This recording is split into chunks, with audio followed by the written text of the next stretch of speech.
Good morning! Ang ganda maganda yung mga inawit natin. Akmang-akma, napapanahon, kumbaga sabi nila. Meron pang ano. Anyway, akmang-akma talaga ang mga inawit natin. It is we are acknowledging the Lord Jesus Christ, the Lord our God as our healer. Dahil nga sa COVID-19 na ito, we are seeing Him, looking at Him as our healer. Naalala ko, sa isang family, no? Kapag merong nagkasakit na isang tao, o sabihin natin nagsisimula pa lang yung lagnat, or something na meron ka siyang nararamdaman, we tend na parang pagod lang to. Diba? We still act as normal. Parang napaka-normal pa rin. Pagod lang to kasi minsan pag ganito nararamdaman ko, pagod pa rin. And yet, we don't know, meron na pala tayong kasakitan. Nilalagnat na pala. Hindi kasi nagtrabaho kanina eh. Kaya uminit katawan ko. Ganun po tayo, mga tao. We tend that we are still normal. And sometimes we treat ourselves. Tayo na yung nagagamot. Iinuman ko lang to. Yung iba, iinom na nakakalango. Yung iba, iinom ko lang to, itulog ko lang to. And then there's this other person sa loob ng family, either yung kapatid mo, yung nanay mo, yung tatay mo. Siya yung nakakakita yung mga nasa paligid nyo. Lalabas kasi talaga, kung may sakit ka, makikita ng isang tao, makikita nila yung outcome. Kung ikaw nalulupay-pay na or something na parang ill ka na, makikita ng ibang tao. And then, this other person will instruct you or will guide you. Sabi niya, punta tayo doktor. Diba? Punta tayo ng doktor. Hindi kaya tawagan ko yung doktor ha. Kasi kitang-kita ko, may lagnat ka na eh. He's crying out loud na, tara na, baka mahuli ang lahat. And then, ayaw pa rin yung isa yung nagkakalagnat na nga, hindi, ano lang to talaga. Pagod lang to talaga. Grabe ka naman, para pagod lang magtatawag ka ng doktor. Diba? So yung isa, kahit anong gawin nung isa, mag-grumble mo siya o mag-complain, tinawagan niyang doktor. And of course, pag either tinawagan niya, pupunta niya sa bahay, punta sila doon, still, ang gagawin ng doktor, yung mga nasa medical dito, they will make a diagnostic test, or ida-diagnose nila iti-test nila yung pasyente. Kung sa kulman niya, sabi, taas mo pa, taas pa. O, para matest lang, may naramdaman ka ba? Taas mo kamay. Iwagayway, may naramdaman ka ba? Diba? Wala. Sabi naman, hindi nga. Ganito. Meron din, naalala ko yung parang, yung kasing, yung iba, nagmamagaling. Hindi, kahit task ko, wala talaga Sabi sa inyo, pagod lang to Meron na kwento si Mrs. noon, sa kanilang clinic, merong pasyente na nagmamagaling, parang mas marunong pa sa doktor. At marami siyang sinasabi sa doktor. Pero sabi ng doktor niya, sabi niya, ako yung doktor dito. So pinapakita ng doktor that he is ruling over the patient. Ako yung doktor dito. Huwag ka magsalita, wala kang gagawin, makinig ka sa akin. Kasi ako nang makakagamot sa'yo sa clinic na to. He is giving the rules over the patient for him to be healed. At para ma-acknowledge niya yung kakayanan ng doktor. Which is, ganun ang ginagawa natin kanina. While we are singing, we are acknowledging God as our healer. Amen. We are acknowledging His power to overcome or to heal all our diseases. And sabi nga, you are our God. You are the God that healed thee. You are the Lord, my healer. And yan po ang ating title for the message today is none other than the name of the Lord, Jehovah Rapha. So let's read kung saan niya unang nabanggit ang kanyang pangalang Jehovah Rapha. Kunin natin. Yan po ay sa Exodus 15:22 to 26. Yung pong mga nanonood na nakikinig sa live, pwede niyo rin pong saliksikin yan or i-check yung verse na yan. Sabayin niyo po ako. Exodus 15:22 to 26. Then Moses led Israel from the Red Sea, and they went out into the wilderness of Shur. And they went 3 days in the wilderness and found no water. When they came to Mara, they could not drink the water of Mara, for they were bitter.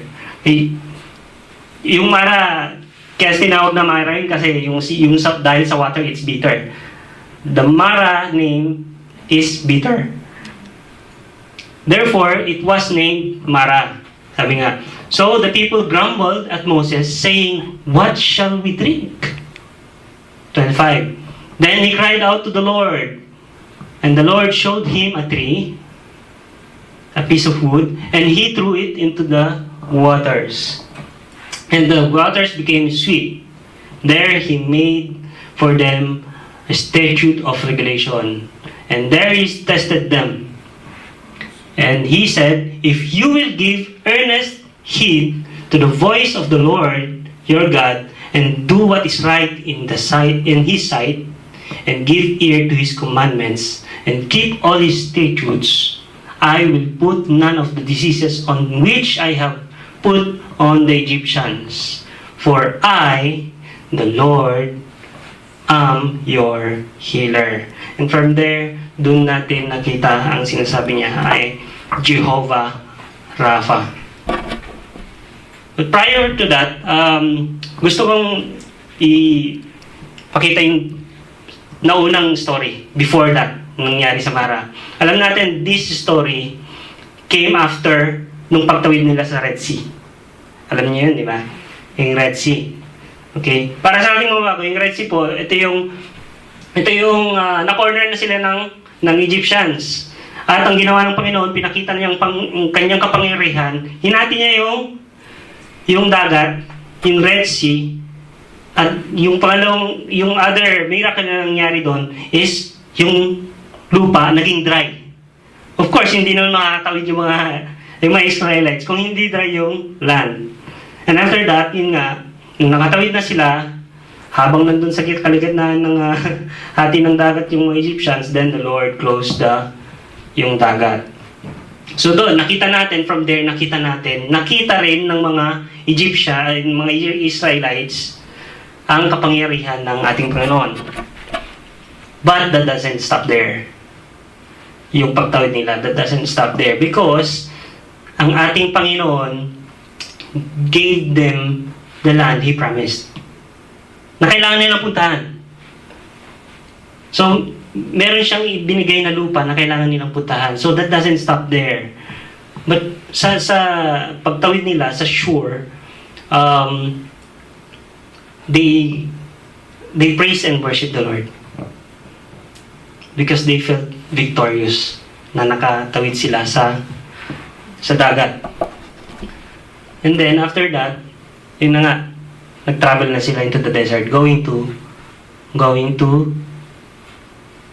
Promised Land.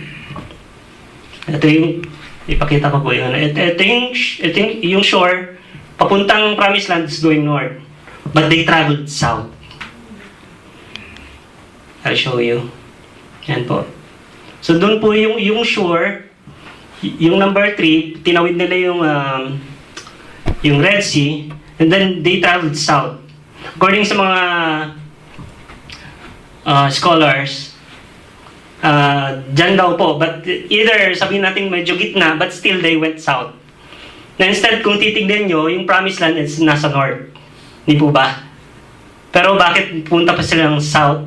And then nakita nyo yung paikot, doon sila nagpaikot-ikot sa ilang doon. And then going to Jerusalem, to the Promised Land.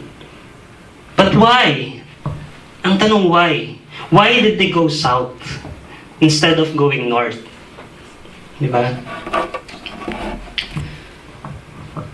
Sabi ng, of course, siguro hindi ko alam kung may mga nakakaalam na going north yung ruta dapat eh. At sabi ng ibang Israelites, malamang sabi nila na we just went through a water problem for 3 days. Eto na naman, water problem na naman. Bakit? Kasi baka malamang yung supply nila for the water, nauubos na rin. It's another water problem. And then, pagdating nila sa Mara, again, water problem. Dahil ang naabutan nila doon is a bitter water. No, bakit hindi pwedeng puntang north? Why? Because Palestine po yun. Palestine. And yung mga nandun sa Palestine, those are, nandun sa border, those are a warrior type Palestines. And they're not ready yet na makipaggera. Dahil itong mga to, yung mga kasama ni Moses, yung mga kasama ni Moses ng Israelites, they are slaves. Namuhay sila as slaves. They don't know how to fight. Diba? Mauubos po sila. So, good thing, nakinig sila kay Moses, and Moses lead the way going to Mara. Pero hindi po nagkamali ang dinaanan nila doon sa Mara. Be not mistaken, mga kapatid. Yung route ni Moses is still under God's will. It is still under God's will. Now, may napansin po ba kayo dyan? Let me tell you something. Kung napansin nyo, God is always using water.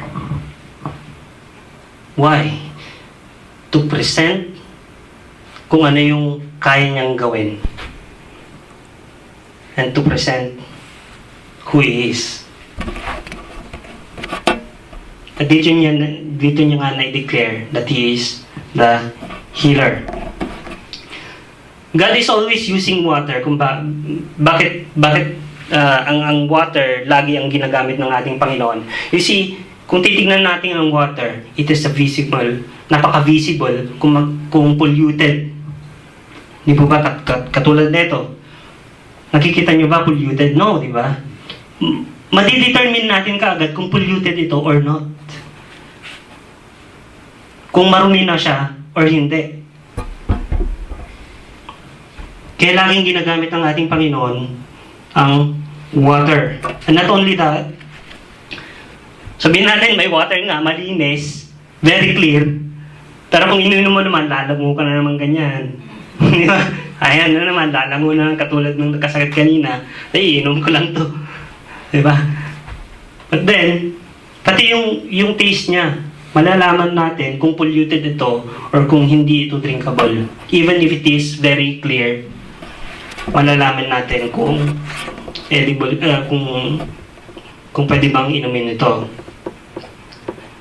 And that's what God did to Mara, to the water, sa place na yun. Ang ginawa ng ating Panginoon, after Moses cried out to God, yun nga, nakita natin, nagbigay siya ng instructions sa kay Moses na throw this piece of wood at naging fit to drink nga ang water sa disyertong ngayon. You see kung paano pinapakita ng ating Panginoon ang kanyang kapangyarihan to heal. Diba? But not only that, God using the water to present Himself, but God is using the water to present us as well. Because that water na kanyang pinagaling, that represents us. That represents us. Yung kanyang pinagaling na water. Yung treated water, yung healed water. At yun po, yung katayuan ng mga Israelita noon. That's why they grumble to Moses. Because they have this, yung mga adopted characters na galing sa Egypt. And konting kibot lang, mamayat maya, nagko-complain na sila. Nakalimutan na nila yung kapangyarihan ay pinakita ng ating Panginoon through the Red Sea.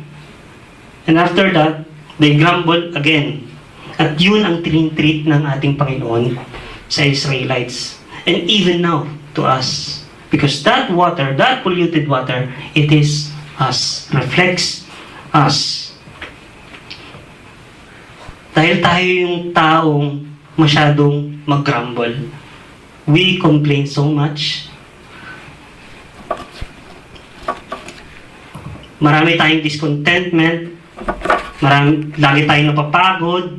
Mabilis tayong mapagod. Marami tayong mga pains. At yun yung mga hinihil ng ating Panginoon sa Israelites that time and even up to now. Those are the things na hinihil ng ating Panginoon sa atin. That He wants His people, this water, to be sweet again. He wants to take us out from that kind of polluted water and wants us to be healed. This is why He declared His name as Jehovah Rapha. Okay. Now, what are the things pag ang isang tao lumalakad bilang Kristiyano? There are 4 things na aking naitala dito na very essential to carry as a Christian. And these are the things then na laging inaatake ng ating mga kalaban. And these are the things then na dapat na laging hinihil ng ating Panginoon. Jehovah Rapha, the Lord who heals our sickness and infirmities. True. He heals our physical sicknesses. Ito po yung pinag-uusapan po yung sickness ng physical. He can heal us physically. That is very, very sure. And I believe that sa 3 days travel ng mga yon, marami nang nakakasakit. Ikaw ba naman mag-travel for 3 days sa desert? At yung tubig mo, kukunti na lang. Hindi ka ba magkakasakit? Surely, of course. Meron ng mga tatanda silang mga kasama, may mga bata, magkakasakit at magkakasakit ang mga yon. And God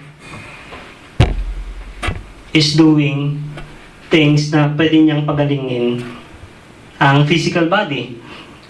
Ipinakita niya through that water. So, kung minsan ang physical, kung tayo nagkakasakit, we tend also. You see, kung ang tao minsan nagkakasakit sa kanyang physical, we tend to question God. And this is how they grumble, the Israelites. And the people nowadays. Kung isang tao nagkakasakit, naapektuhan po ang faith ng isang Kristiyano. E yung mga unbelievers, paano na nga lang yun? Even them, they question God. Bakit napunta sa akin ang sakit na ito, itong COVID-19 na ito? We become weak in our faith. Pero ito yung gusto ipakita ng ating Panginoon. Didn't He showed us from the Old Testament to the New Testament na nagpapagaling siya physically? Let's start with Hezekiah. Ito yung ginawa niya kay Hezekiah. 2 Kings 25. Return and say to Hezekiah, the leader of my people, thus says the Lord, the God of my father David, I have heard your prayer. I have seen your tears. Behold, I will heal you. On the 3rd day, you shall go up to the house of the Lord. And from that day on, gumaling po si Hezekiah. Si Hezekiah po isang hari sa Judah. He is the king of Judah at that time. And nung nagkasakit siya, yung sakit niya to the point of death. And wala na siyang ibang maasahan. And that day, nung narinig niya na yung sakit niya ay ikamamatay niya na, nag-hid siya, hinid niya ang kanyang mukha and pray. He cried out to God. he cried out to God na napagalingin siya. You see how merciful ang ating Panginoon. He heals our physical body as well. Marami pa. Sino pa? Marami sa New Testament, di ba? Napakarami. Yung may leprosy, yung bulag, kanyang pinagaling. And si Lazarus, patay na po yun. And yet, 100% binuhay niya si Lazarus, nabuhay lahat ng cells. 100%. And that proves that God can heal our body, our physical body, our sicknesses and infirmities. All we have to do, tama yung sinabi ni Ate Irene, all we have to do is to stand on our faith. Huwag tayong, hindi dapat magiging weak yung faith natin. Hindi dapat tayo katulad maging mga unbelievers na kini-question ang ating Panginoon. Kaya mo ba talaga? Oo, kaya niya. Ito yung Bible, oh. Ang dami niya pinagaling dito. All we have to do is to stand on our faith that He can heal us physically. Jehovah Rapha, the Lord that heals our mental affliction. It's one of the most essential thing na dala-dala na isang Kristiyano habang nandito sa mundo is the mental affliction. Pag sinabi mong mental affliction kasi, these are the disturbed minds. These are the things or the people na there's no peace on their mind. No peace sa kanilang pag-iisip. Masyado na silang conclusive, maraming iniisip, and then it will boil down to anger. It will boil down to anger, and then it will boil down to hatred. So God is also healing us, even the Israelites before, na surely 3 days magagalit na sila or something, marami na silang iniisip. Naboblock na yung kanilang kaisipan. Minsan siguro, can I use this word, nababaliw na yung iba. But then, through that water, pinakita ng ating Panginoon, that polluted water became 100% drinkable. And I can do that also to you, to your mental affliction. Kung ano man yung nagugulo sa inyong isipan. At hindi lumagpas ito sa mata ng ating Panginoon. Let's see sa Daniel 34. But at the end of that period, ito po si Nebuchadnezzar, raised my eyes toward heaven, and my reason turned to me. And I blessed the Most High, and praised and honored Him who lives forever. For His dominion in an everlasting dominion, and His kingdom endures from generation to generation. Si Nebuchadnezzar po ito, in-acknowledge niya that only God can return kung ano yung original state ko. Dahil that time, kung kilala, I'm sure nabasa niyo po kung sino si Nebuchadnezzar. Ito po yung tao na pinagsabihan na ating Panginoon. Sinabi niya kay Daniel, in-interpret ni Daniel kanyang dream. But that dream went directly to Nebuchadnezzar. In-interpret lang ni Daniel. Na bumaba ka sa iyong posisyon. Otherwise, gagawin kitang parang ugaling hayop. Kakain ka ng mga grass katulad ng isang hayop. And then, hindi matanggap ng kapatid nating hindi matanggap ni Nebuchadnezzar yon nung ina-interpret ni Daniel. Nakakain ka ng ganito. Sabi niya, hindi niya matanggap until such time na nag-isip siya, na-disturb na niyang kanyang mind, and for sure nakakaroon na siya ng anger sa kanyang puso. Na, hindi, ako yung nag-build ng kaharian na ito eh. I built this kingdom. And yet, hindi niya pinakinggan kung ano yung sinabi ni Daniel. And ganun na nga ang nangyari, naging parang asal hayop si Nebuchadnezzar. But then, kaya ako sinama ito, mental affliction, because ito, unusual po ito. And I think this is the only time na nagkaroon ng tao na nagkaasal hayop. As in, literal na kumakain kung anong kinakain ng isang hayop. Ng isang animal. Their cattle. Sabi nga. And yet, kayang pagalingin ng ating Panginoon yung mga ganung bagay. Di ba? And are we the same like Nebuchadnezzar? Are we the same? Did we have this mental affliction? Yes, including me. Hindi po ako excuse. Nagkakaroon po ako ng minsan o madalas, I don't have peace of mind because of the things na nangyayari sa paligid. And yes, I do have anger as well. Lahat tayo. But I would advise the same advice na ginawa ni Daniel. Sabi niya, break away. That's as simple as that. Break away. In-advise niya kay Nebuchadnezzar, break away kung ano man yung nasa isipan mo. Break away. Nang sa ganoon, hindi mo maranasan kung ano yung pagpapalo ng Panginoon sa ginagawa mo. Break away from those mental affliction so that He will heal you. If you will not break away, pagpapalo ang nararanasan natin sa ating Panginoon. But rest assured, yung pagpapalo niya na yon, that somehow still a healing for us. He is healing us until such time that we sit still, be still, na sa kagustuhan ng ating Panginoon.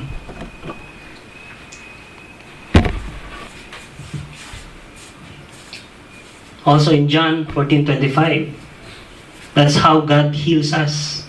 He's giving us peace. Peace I leave with you, peace I give to you. Not as the world gives, do I give to you.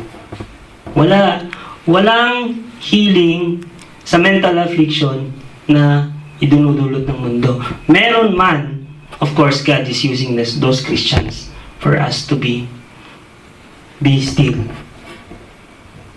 Do not let your heart be troubled. Break away, sabi nga ni Daniel. Nor let it be fearful. Jehovah Rapha, the Lord that heals our emotional suffering. Nagpakita na yung verse. Pero yung verse na yan, kung Psalms 147:3, sabi ng ating Panginoon, sabi ni kapatid na David, He heals the broken-hearted and binds up their wounds. Nasabi niya yan. Because yung mga naranasan niya nung mga nakaraan, from Saul to Bathsheba, he became broken-hearted.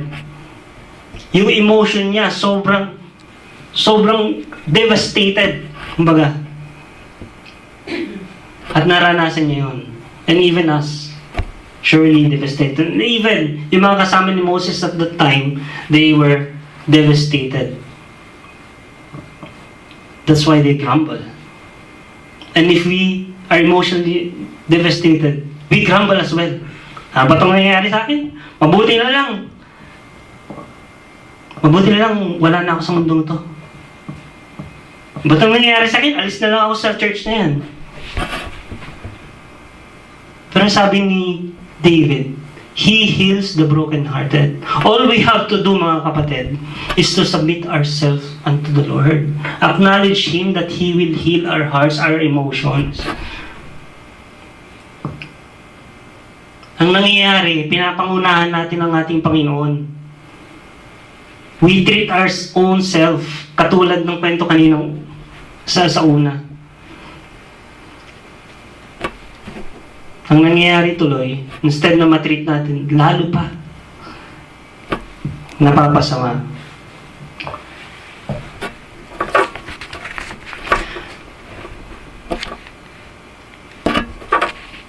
And you see, also, gusto i-reflect sa context natin, sa text natin. Why are they broken-hearted? Why are they having emotional suffering? Because what? Gaya ng sinabi ko kanina, meron silang mga na-adapt na mga character o pag-uugali ng Egyptian. And somehow, nakita natin yan nung pagtatawid nila sila sa Red Sea. Mabuti na lang na magstay tayo dun sa Egypt. Naging comfort zone nila ang Egypt. Doon kumakain kami, kahit nilalatay kaming ganyan, kumakain pa rin kami. Dito, may tubig, wala. Bitter, yung tubig. So naalala natin, pag nakakaroon tayo ng emotional suffering, naalala natin yung comfort zone natin. At yun yung nagiging treatment natin, yung comfort zone natin. But no, God wants us to be out of that comfort zone because that is not normal. That is not normal. The normal is this, follow me. Give me your heart and I will heal that. That is the normal.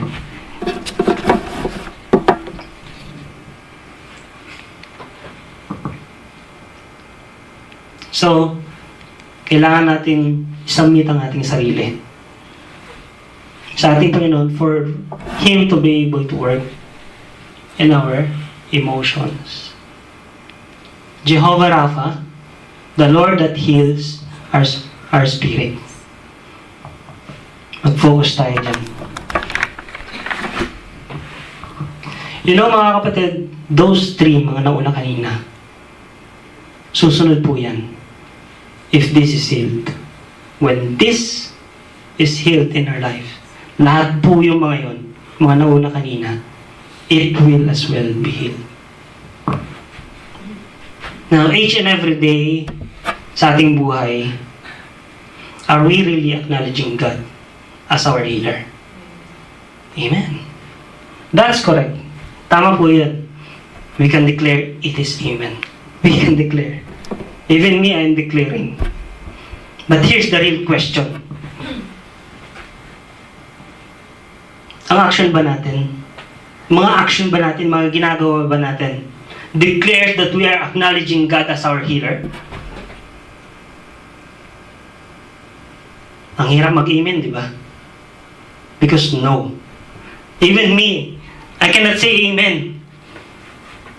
No. My action says, some of my action or more of my action says no. Hindi ko lang masabi. Sabi nga, mas marami kang kasalanan pag hindi nakikita eh. Tama, hindi. Kukunti lang nakikita ang kasalanan mo. Pero pag ikaw na lang mag-isa, mas marami pa. Kapatid. And that is the question. Does our action show the answer, amen? That we are acknowledging God as our healer? Bakit no ang sagot?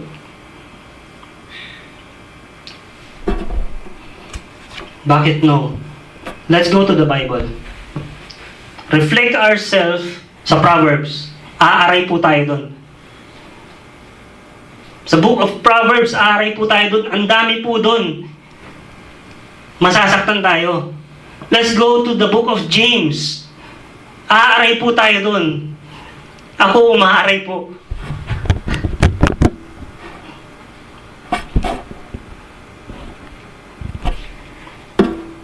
So, we must be cautious as well sa ating mga actions. Not only that we say amen by our mouth, but we should say amen by our actions.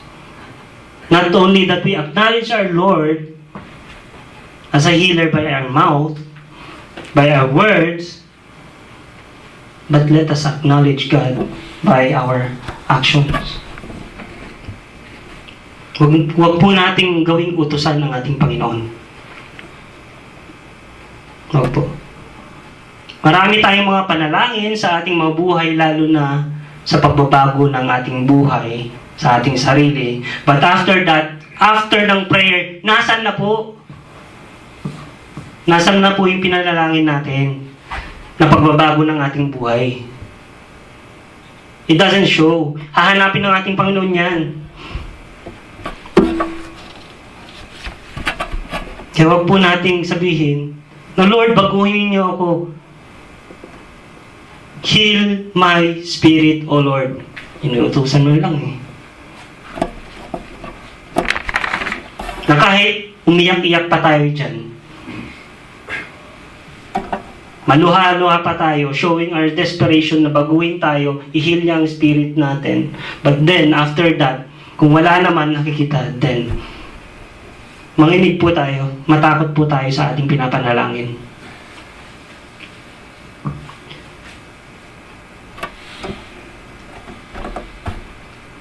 If there is no obedience to God, God cannot work and heal us. Kung walang obedience,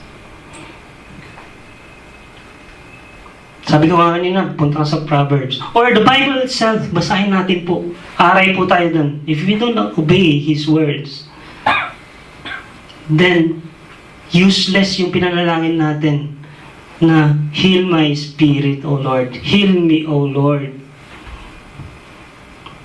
Heal me. Magiging useless. Maraming tao sa mundong ito na nanalangin, Lord, gusto ko magbago talaga eh. Lord, bigyan mo ako ng mas mahaba pang oras upang mapag-aralan ko po ang inyong Bible, ang inyong salita. Lord, gusto kong maging healthy. Lord, help me to start a BS, Bible study in my family. Alam niyo mga kapatid, ang sagot ng ating Panginoon ngayon, ayan, ng COVID-19 po. That's my answer to you, my children. COVID-19. I allowed that to happen para makita ko kung tama yung mga pinapanalangin mo. Ang dami mo. Ang dami mong panalangin. Okay, I'll give you your time. COVID-19, sige lang. Anyway, kasalanan niyo naman yan, yung COVID-19 na yan. You are destroying the earth I gave you. Dahil sa kababayan ninyo, sabi ko, alagaan ninyo ang mundo. But then what, anong ginawa ninyo? And then you will pray, Lord, heal the land.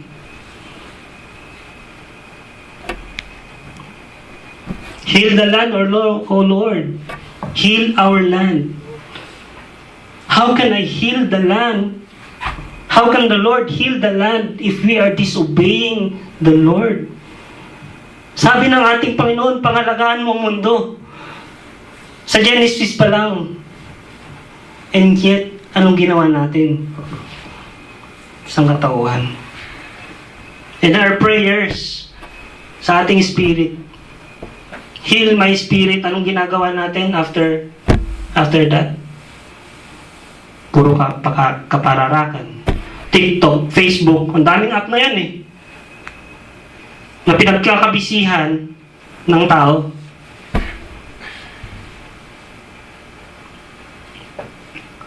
Maliban na lang kung yung Facebook pwede natin gawin para makapag-evangelize eh. Makapag-start ng BS katulad ng mga prayer natin, Lord, help me to start a Bible study.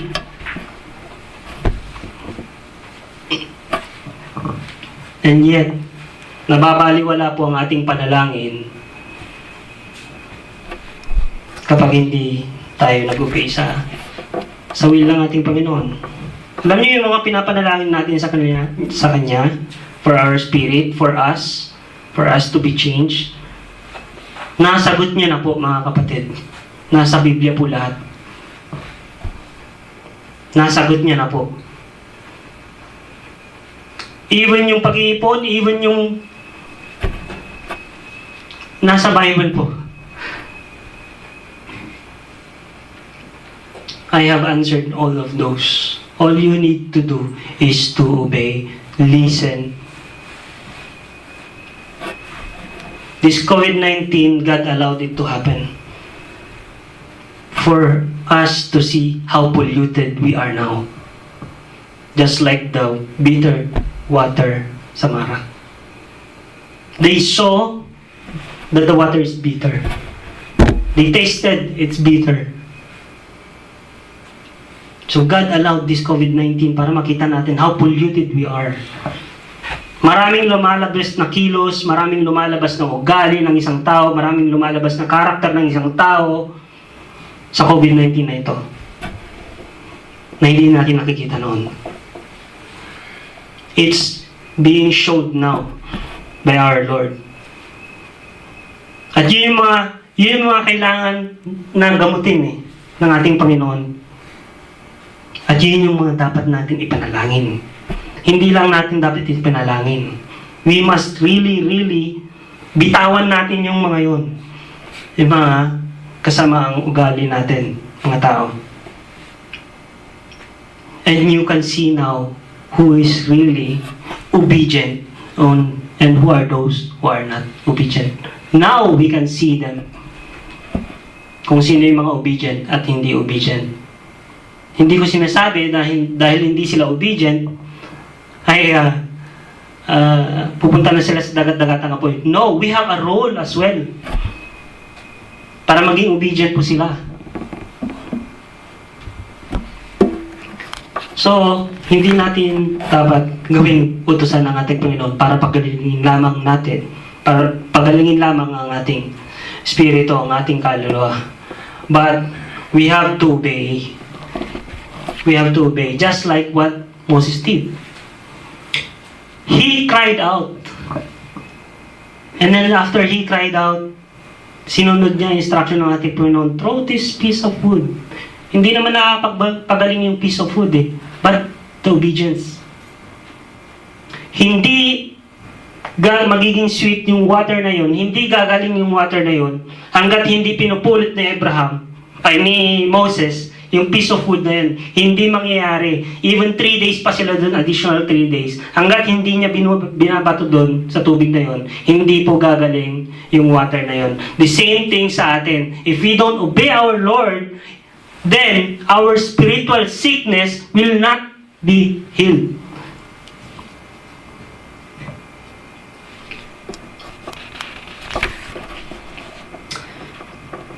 So, rather than grumbling, or rather than parang nananalangin tayo na parang ginagawa nating utusan ng ating Panginoon, acknowledge Him. If you acknowledge Him, you'll see, you will obey Him. Katulad ng ginawa ng doktor sa clinic ni Mrs. She acknowledged the doctor. Nung nag-silent siya. At ganun po ang ginawa ng ating Panginoon sa atin. Sa mga Israelites din na kasama ni Moses. He gave instruction na katulad ng instruction na ginawa ni Moses for them to be healed. And as he gave instruction, he declared that he is the only one who can heal us. He is the only one. At of course, hindi po lalagpas. Ito po ang sabi ng ating Panginoon sa ating mga Kristiyano. At of course, this is for all. Matthew 11:28-30, come to me, all who are weary and heavily laden, and I will give you rest. Hindi ba nakakapagaling ang rest? Take my yoke upon you and learn from me, for I am gentle and humble in heart, and you will find rest for your souls. Sabi niya, learn from me. Therefore, we have to obey. For my yoke is easy and my burden is light. Now, ibalik ko ulit. Tanungin ko ulit, are we really acknowledging God as our healer? Amen. May it be in our actions as well. Amen. May it be in our actions as well. And I noticed something sa lahat ng mga nanalangin sa ating Ama, sa ating Panginoon, being a healer. From Hezekiah, yung lang sa text natin, Moses, they cried out. They poured out their heart. Na ina-acknowledge nila talaga, Lord, wala pong makakapagbigay ng healing kundi kayo lamang po. Not myself, not others, not hindi po yung mga rebulto. Wag po tayo, okay, yung mga nakakakinig po. Hindi po rebulto ang makakapagaling sa inyo, sa atin. Hindi po yung pagpupunas sa rebulto ang makakapagaling sa atin. Makakasakitan, yung mental, yung emotional, yung spiritual, hindi po. Please, know the real God.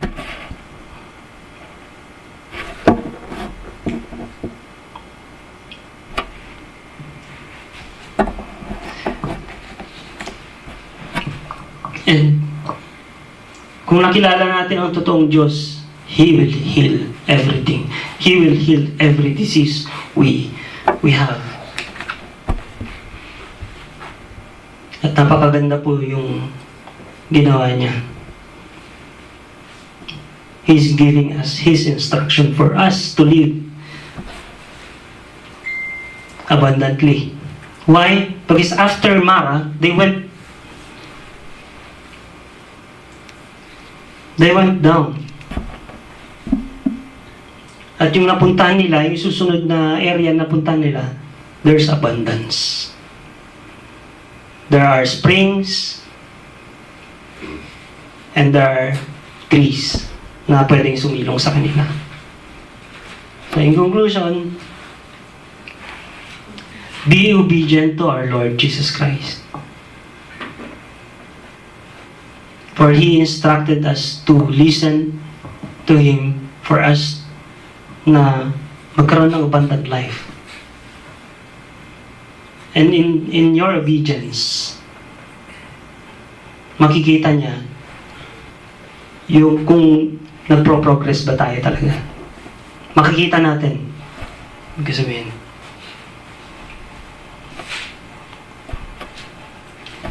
flee from idolatry.